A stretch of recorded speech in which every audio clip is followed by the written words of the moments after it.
Polygon says that there was one big snub in the Game Awards nominations. Like I said, Dragon Age the Veilguard is so bad. It's terrible. It's garbage. It's dog shit. All right? According to what I heard, it's like okay at best.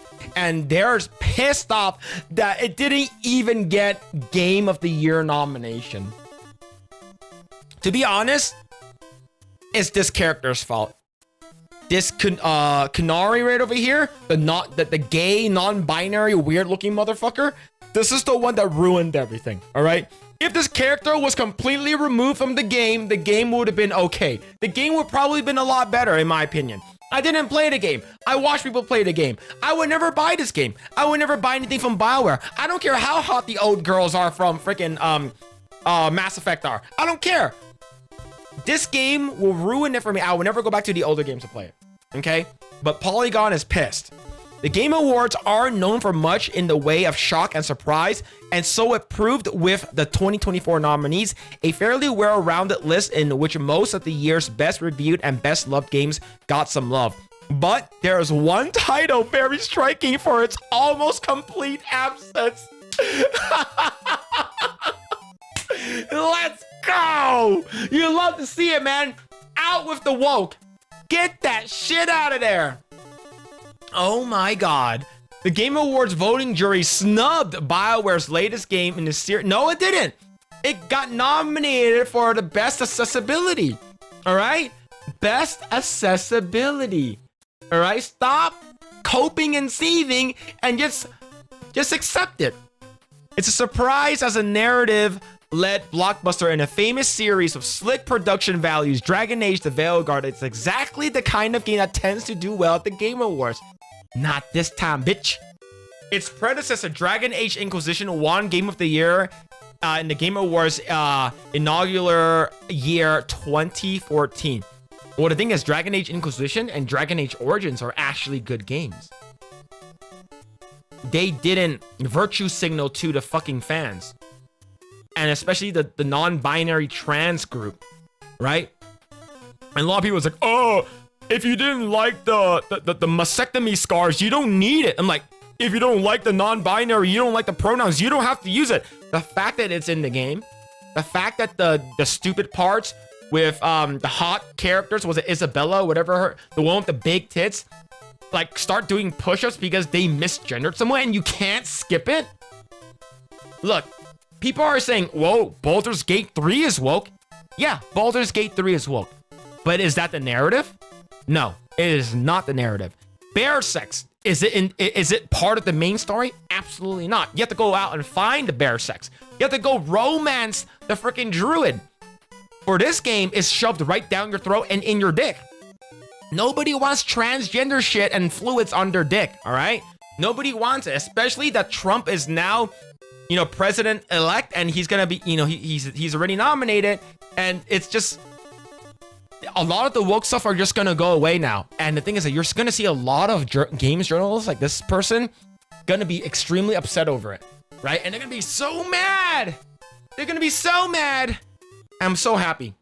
I'm so happy, right? But with that all aside, like, I just think that Dragon Age the Veilguard, if they didn't have the virtue signaling and the pandering, I think it would have been fine. It probably would have been nominated. Let's continue. Granted, the reception of the Veilguard has been mixed, and with its Metacritic rating settling at 82, nomination of Game of the Year seemed beyond its reach, even though that's 1 point higher than Black Myth Wukong, which made the cut. Like you see right over there. I told you, salty bitches be bitchin', be in the fucking salt. All right? They are angry. It's like, oh, Black Myth Wukong got better score. I didn't even get a better score. Shut the fuck up. Shut the fuck up.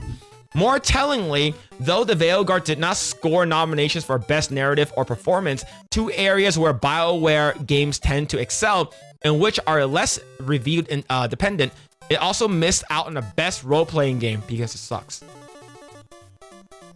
Because it sucks. All right? Just deal with it. This was an exceptionally strong category this year. 3 of the 5 nominees, Metaphor, Final Fantasy VII Rebirth, and Elden Ring Shadow of the Erdtree, Also secured nominations for Game of the Year and 2 other, Dragon's Dogma and Like a Dragon Infinite. It's funny that the dragon and a dragon, but the third dragon dick didn't get in there, which is good. We're unconventionally excellent. Even so, failing to join the company is surely not the result of BioWare or publisher EA wanted after a decade of development. Like I said, the game cost over $200 million to make, and I believe it barely made $1 million. But that's not a millions units sold. It was a millions units shipped.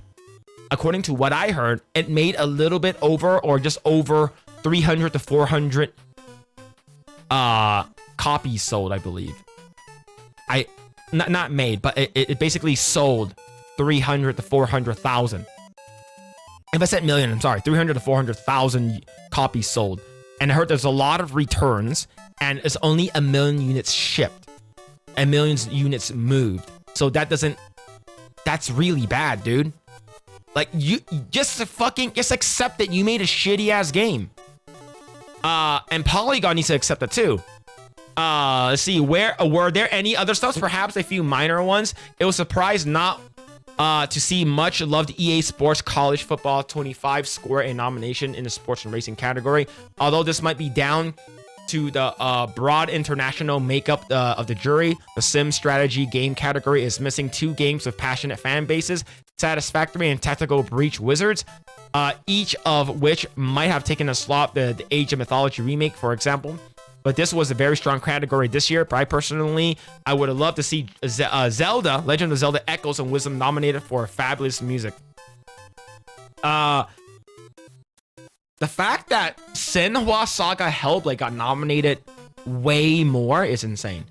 As ever intensely competitive indie categories cannot please everyone, but with 15 games nominated across independent games, but debut indie games and games for impact, you have to dig down to some pretty deep cuts like Arco or 1000X Resist before you find something to get upset about.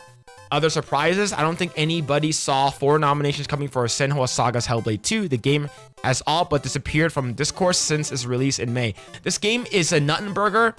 You beat the game in like 9 hours, 9 to 14 hours, and it's a walking simulator. A lot of people hated that game. There are some people who liked it for the story. A lot of people hated it. Including Game of the Year for DLC of the Shadow of the Erdtree is without precedent. Black Myth Wukong breaking through the Game of the Year despite its comparatively weak critical. See, they keep trying to reiterate that the fact that, oh, Black Myth Wukong shouldn't even be up here. It should have been replaced by Dragon Age the Veilguard. They're just fucking salty.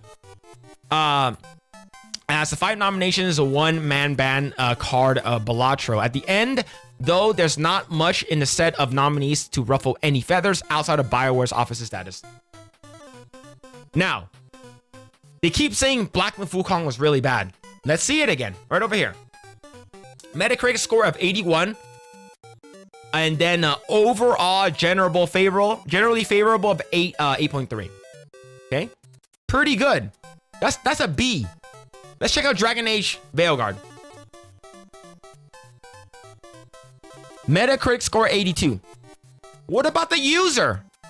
Generally unfavorable, 3.8. Man. There it is. Now, I wonder why that game didn't get nominated. Because 10% of the cumulative, like, voting for the Game Awards is 10% is people. And they all basically said, this game sucks horse and donkey dicks. Oh, look, but this game did better than Black Myth Wukong. But the fans loved Black Myth Wukong. The fans didn't like Dragon Age the Veilguard. So, like I said, you can choke on my 2-inch penis. Polygon, you guys are an awful, awful news site. Stop, get some help, and maybe my 2-inch penis will help you. Maybe you guys just need to get some Chinese D.